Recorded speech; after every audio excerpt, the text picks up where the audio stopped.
Bonjour. Hello. Hola. Marhaba bikoum. Sur le fil, Le podcast d'actu de l'AFP. des nouvelles choisies pour vous sur notre fil info. Sur les plages sénégalaises, elles sont partout, des milliers de pirogues colorées. C'est le symbole de la pêche artisanale au Sénégal. Dans ce pays d'Afrique de l'Ouest, la pêche fait vivre 600 000 personnes sur une population de 18 millions d'habitants. Mais les ressources halieutiques du Sénégal baissent drastiquement et poussent des centaines de pêcheurs à entamer un dangereux périple vers l'Europe. En cause, la surpêche, la pêche illégale et le réchauffement climatique.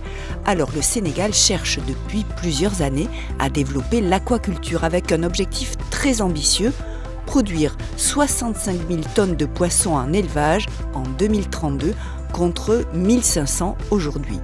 Mais la pisciculture n'est pas forcément le remède miracle.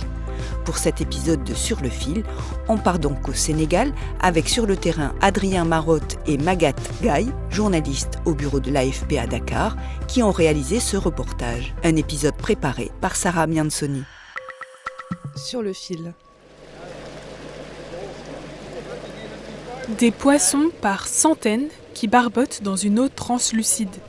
Nous ne sommes pas dans l'océan, mais dans un hangar à Tiadiaye, une ville située à une trentaine de kilomètres de la côte sénégalaise.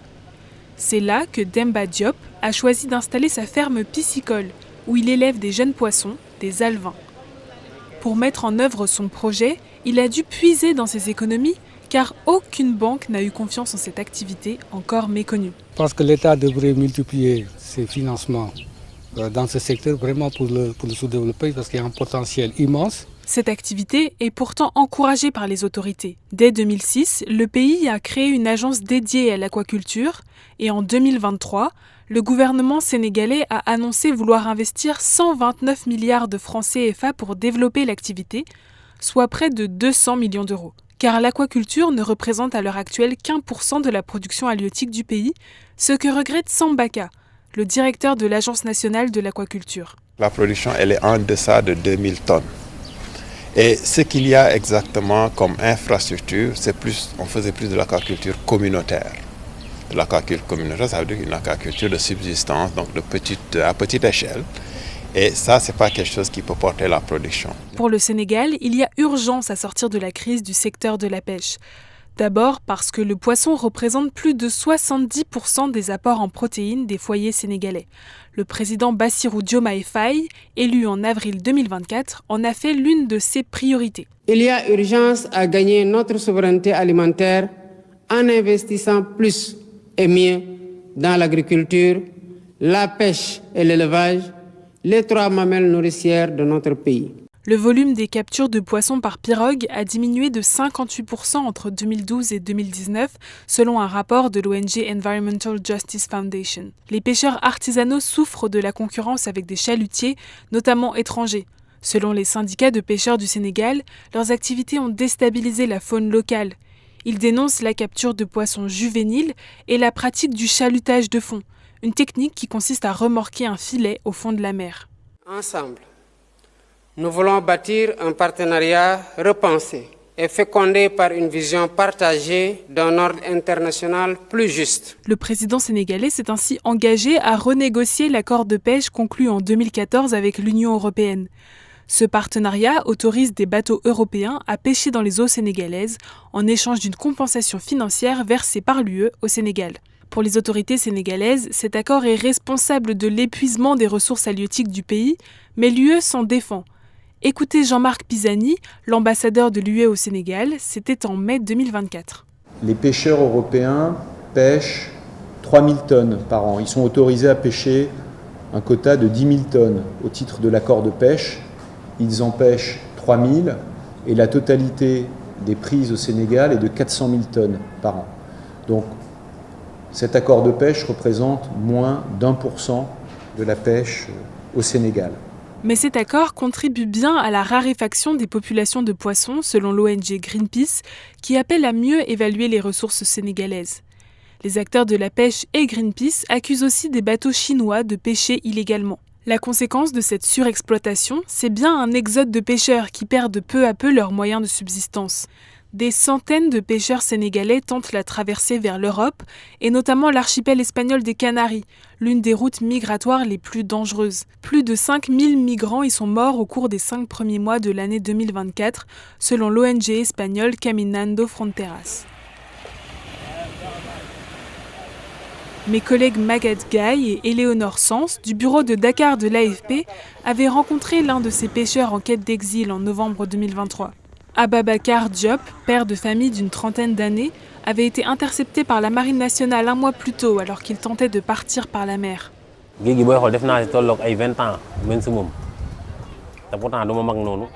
J'ai fait presque 20 ans dans ce métier et pourtant je ne suis pas très vieux. C'est pour vous dire que c'est vraiment l'espoir que j'avais dans la pêche qui m'a fait quitter les bancs de l'école pour soutenir ma famille. Je pensais que travailler en mer, ça pouvait être une solution pour aider mes parents, qui sont trop fatigués. Au début, on s'en sortait. Mais avec tous ces chalutiers étrangers, maintenant, on a du mal à s'en sortir.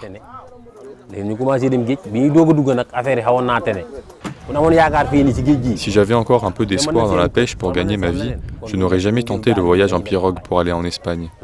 Ce périple, c'est un énorme risque, on le sait. Imaginez, on passe 6 ou 7 jours en mer pour arriver en Espagne. C'est très pénible. Aujourd'hui, toutes les catégories sociales embarquent dans les pirogues, mais les pêcheurs sont de plus en plus majoritaires parce qu'ils connaissent bien la mer. Le nombre de pêcheurs que j'ai vus quitter le Sénégal, c'est sans précédent. Ici, presque tout le monde est parti. Il ne reste plus de jeunes. Pour Sambaka, de l'Agence nationale de l'aquaculture, l'élevage de poissons offre une alternative aux pêcheurs en difficulté. Aujourd'hui, avec la baisse des captures, avec le phénomène qu'on est en train de vivre, le départ des jeunes qui meurent en mer, ce qui est une calamité, une catastrophe. Pourquoi les jeunes partent? C'est parce qu'ils n'ont plus de ressources halieutiques. Et l'alternative, c'est l'aquaculture. Radidjatou Sarsek fait figure de pionnière dans le domaine.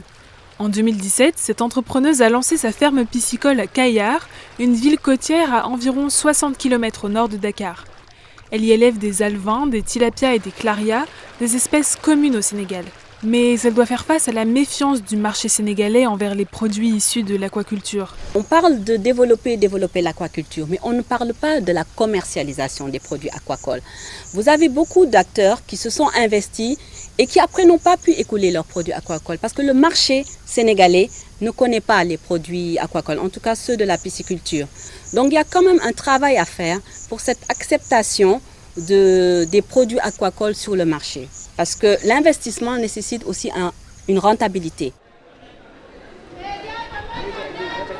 Au marché Soumbédioune à Dakar, vendeurs comme pêcheurs restent sceptiques face à ce nouveau mode de production. Le goût et la texture de la chair, c'est ça la différence. Bon, ils ont beau créer des poissons, élever beaucoup d'espèces, mais ils n'arrivent pas à concurrencer le poisson naturel sur le goût et la texture de la chair. Par exemple, sur les dorades là, les dorades pisciculture, la chair est beaucoup plus dure et le goût aussi reste.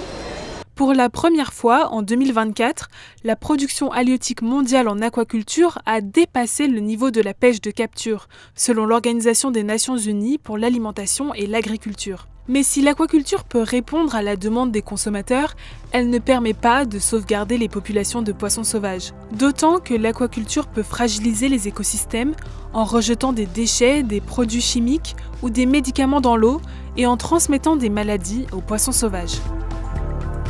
Merci de nous avoir écoutés. Sur le fil revient demain. Je suis Sarah Miansoni. Si vous avez aimé cet épisode, n'hésitez pas à vous abonner. À bientôt!